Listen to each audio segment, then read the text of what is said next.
अस्सलाम वालेकुम दोस्तों, आपका अपना भाई आज फिर एक नई वीडियो के साथ हाजिर खिदमत है। दोस्तों ये शौक चेक करवा रहे हैं हम आपको।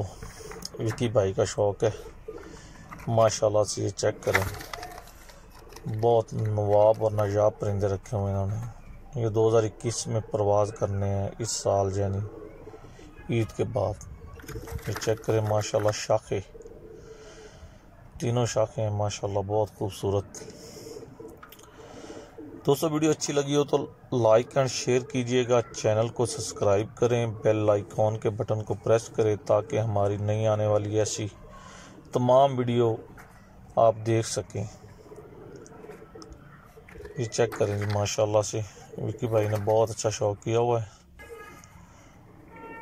ये एक कबूतर, ये चेक करें जी माशाल्लाह, बहुत नजाब कबूतर हैं जी माशाल्लाह से।